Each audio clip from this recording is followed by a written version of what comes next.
Olá, está começando o Senado Agora.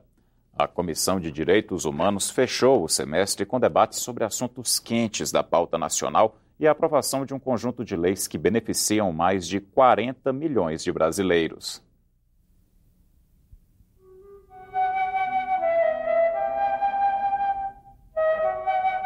É instituída a Lei Brasileira de Inclusão da Pessoa com Deficiência, o Estatuto da Pessoa com Deficiência, destinada a assegurar e a promover, em condições de igualdade, o exercício dos direitos e das liberdades fundamentais por pessoa com deficiência, visando a sua inclusão social e cidadania.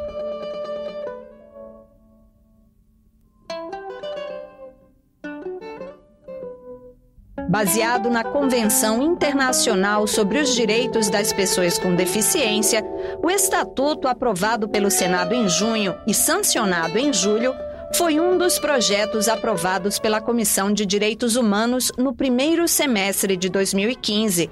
Ele beneficia mais de 40 milhões de brasileiros. O projeto mais importante, mais relevante desse período foi o Estatuto da Pessoa com Deficiência.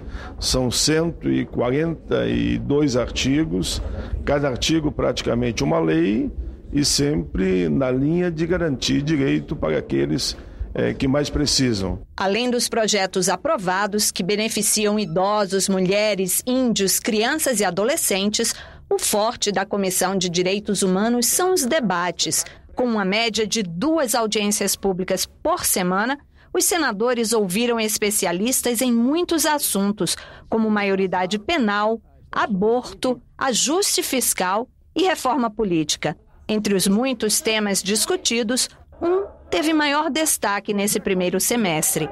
Foi a terceirização. O projeto, que veio da Câmara dos Deputados, permite que as empresas possam terceirizar todas as suas atividades, inclusive a principal. Isso pode significar o fim da CLT como nós a conhecemos, porque todas as relações serão triangulares, ou seja, sempre haverá uma empresa intermediária e nós vamos ter o absurdo de ter empresa sem nenhum empregado. O senador Paulo Paim vem promovendo uma série de audiências públicas sobre o assunto, tanto no Senado quanto nas assembleias legislativas dos estados.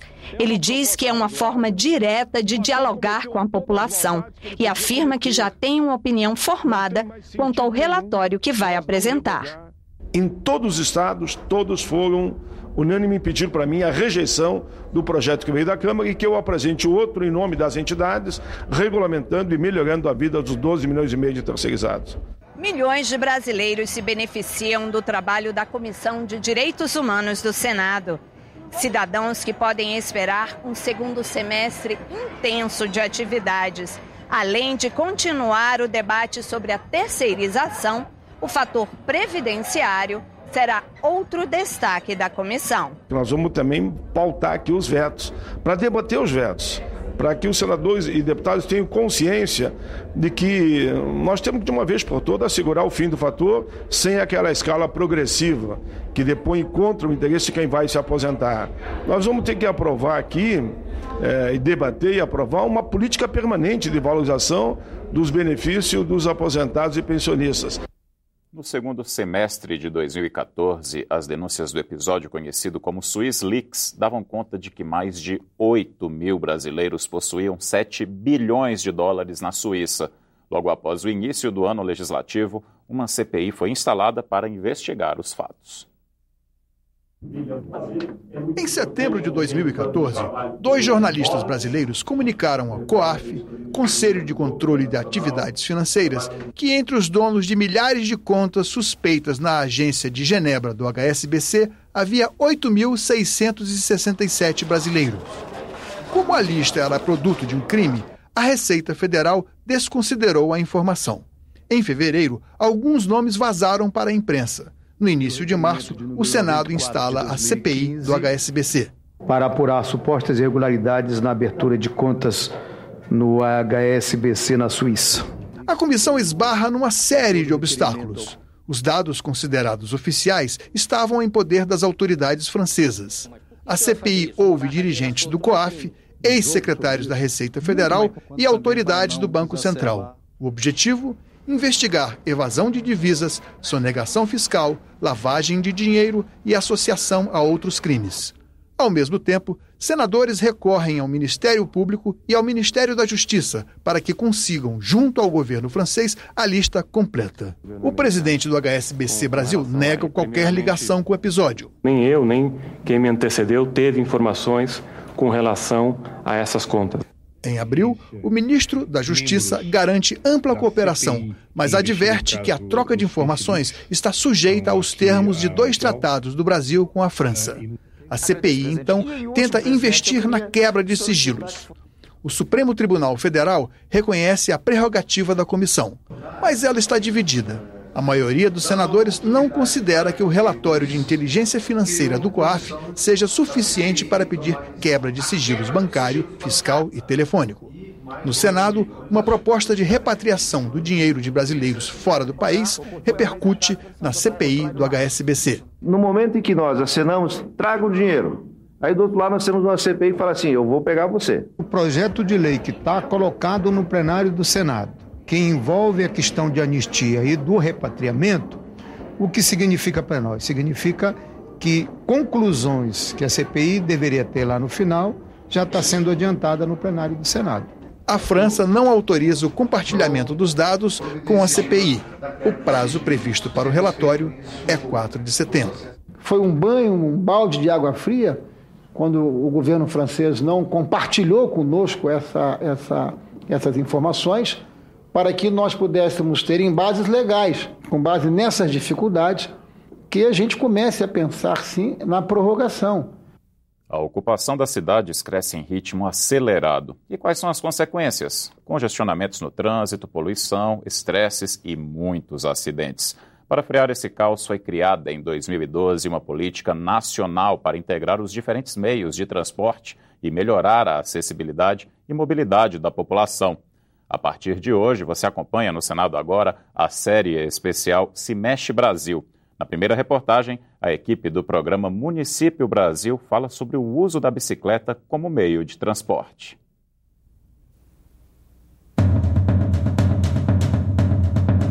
Meu nome é Yuri, tenho 25 anos. Hoje em dia eu uso a bicicleta como um modal de transporte, também é uma ferramenta de trabalho.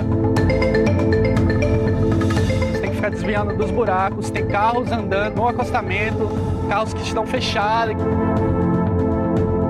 2, 3, às vezes 5 horas por dia para ir e voltar ao trabalho é uma outra demonstração, acho que inequívoca, de que esse modelo está errado. Esse modelo não é bom para ninguém. Mobilidade urbana é uma engrenagem, no funcionamento das cidades, e que é um fator primordial quando você discute qualidade de vida das pessoas.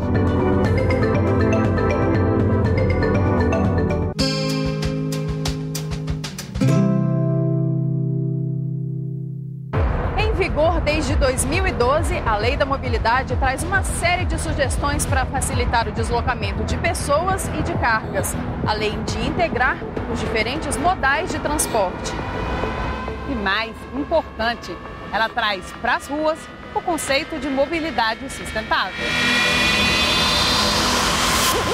Sustentabilidade tem a ver com a prioridade das pessoas em relação aos veículos, a prioridade dos veículos de transporte coletivo em relação ao transporte individual e a prioridade do transporte não motorizado sobre o transporte motorizado. A União pode, deve, tem até usado essa capacidade financeira de aportar recursos para os projetos, mas está faltando esse financiamento para a própria capacitação, a instrumentalização técnica dos municípios para elaborar bons projetos. Os poucos técnicos que tiverem, eles vão ter uma visão de mobilidade que ainda é da priorização da fluidez dos carros e não relacionada à mobilidade sustentável, que é a questão da circulação das pessoas. Eu estou com 58 anos, eu comecei a vir de trabalhar de bicicleta em 2013, faz pouco tempo. É saudável, faz bem para a mente, muito bem para a mente, dá disposição. É um prazer que nada paga. Nada paga. É extremamente benéfico para a saúde, previne hipertensão, previne diabetes, colesterol. A bicicleta hoje em dia, ela já é uma alternativa para a mobilidade urbana, por exemplo, na Europa, nos Estados Unidos. Já tem países, por exemplo, como a França, que já estão com a iniciativa piloto de pagar para os ciclistas irem ao seu trabalho de bicicleta. Falando em Europa, Amsterdã, Sevilha, Bordeaux e Berlim estão entre as 10 cidades mais amigáveis ao trânsito das magrelas. Cerca de 60% dos alemães usam a bicicleta como meio de transporte. Berlim tem mais de 670 quilômetros de ciclovias e com uma infraestrutura em expansão, tudo para garantir que cada vez mais pessoas optem pela bicicleta na hora de se locomover. E tem funcionado. De 2001 a 2013, o trânsito de bikes na cidade cresceu 44%. E nem precisa ir muito longe.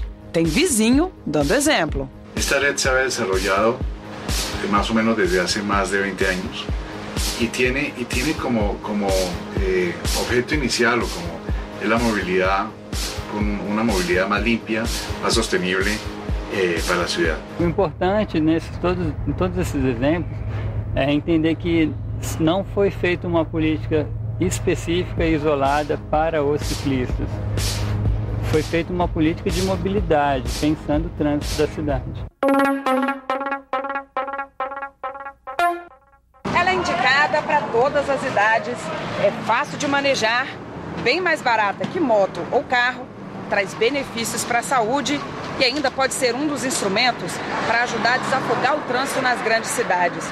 Mas porque o uso da bicicleta não é amplamente incentivado. A bicicleta no Brasil tem uma participação modal muito pequena, em média menos de 1%. A população brasileira, de modo geral, olha a bicicleta como veículo de pobre, como um intruso no sistema viário, que está ocupando o lugar que não deve ser usado porque não tem motor. A rua é para carro. Um taxista disse isso para mim. E essa é a mentalidade, e o governo contribui para isso, né? A partir do momento que só constrói ciclovias e não investe em educação no trânsito para os motoristas, a gente vai perpetuar essa mentalidade atrasada dos motoristas, né? Muitas vezes as pessoas não querem andar de bicicleta porque vão chegar no trabalho e vão ficar suadas. E isso não é conveniente. Por que não obriga também que ofereça um bicicletário? A primeira iniciativa foi montar paraciclos. A segunda iniciativa, naturalmente demandada pela comunidade, foi a disponibilidade de banheiros com vestiários. Além desse esforço recente para atender quem vem trabalhar de bike, o Congresso começa a discutir propostas para garantir mais protagonismo à magrela.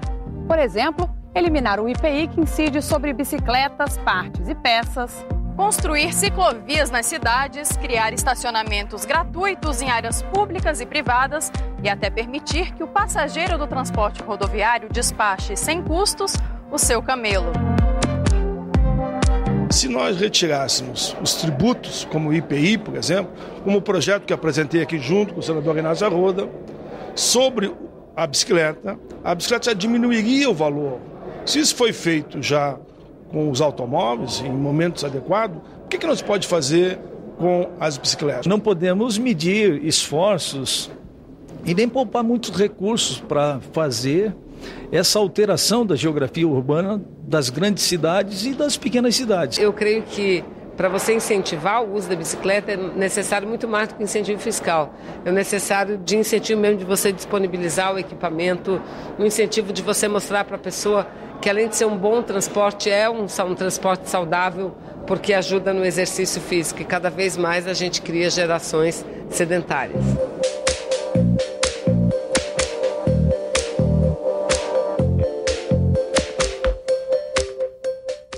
Na próxima reportagem da série, você vai conhecer a situação de quem depende do ônibus para se deslocar.